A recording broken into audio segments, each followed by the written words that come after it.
Je m'appelle Mathilde François. J'ai eu mon bac, un bac S en 2013 et donc j'ai été à la prépa des INP entre 2013 et 2015.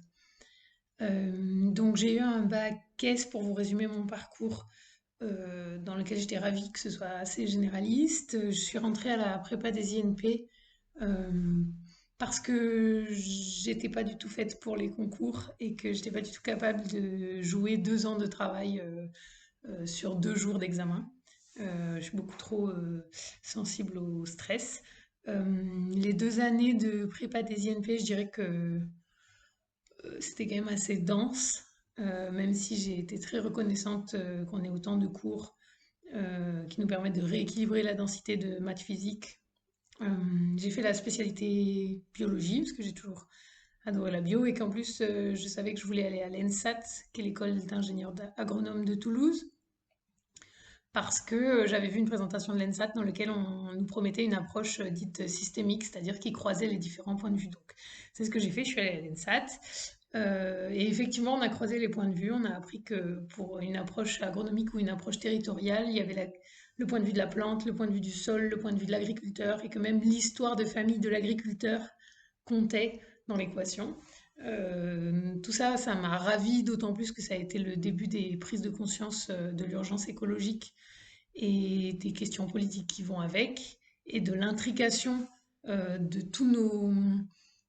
tous les pans de la société, et qu'il allait être impossible de tout segmenter et d'avoir une approche uniquement scientifique, uniquement sociologique. Ça m'a vraiment marqué dans ce temps-là.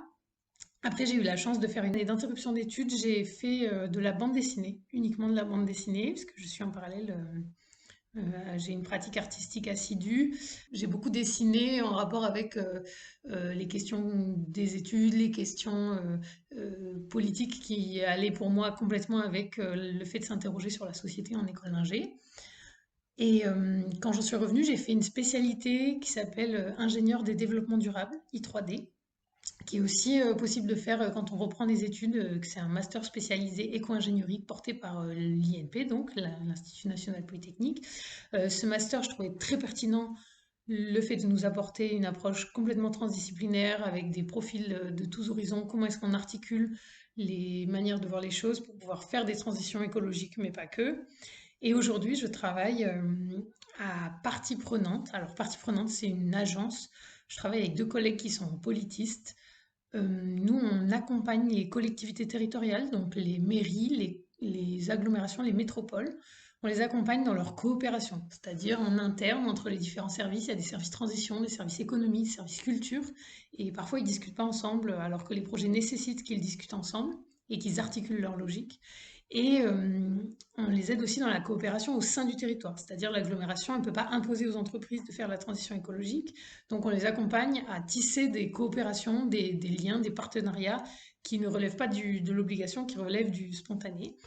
Je trouve ça très intéressant et en même temps j'ai trouvé ça très fatigant de m'exporter dans un autre domaine aussi loin de mes études scientifiques, et même si j'avais des intérêts pour les sciences humaines et les approches territoriales, ça a quand même été un gros morceau d'absorber tout ce que ça signifie les collectivités et l'approche par les sciences politiques qui portent un intérêt particulier au discours, qui portent un intérêt particulier à la manière de prendre des décisions et de gouvernance. Mais je pense vraiment que c'est là que je suis contente d'être aujourd'hui. Et je suis contente aussi qu'on m'ait donné ma chance en tant qu'ingénieur agronome de prouver que je pouvais m'adapter à un autre contexte, on va dire.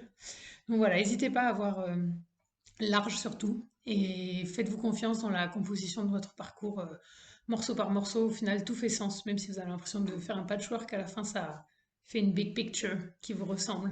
Voilà, bon courage.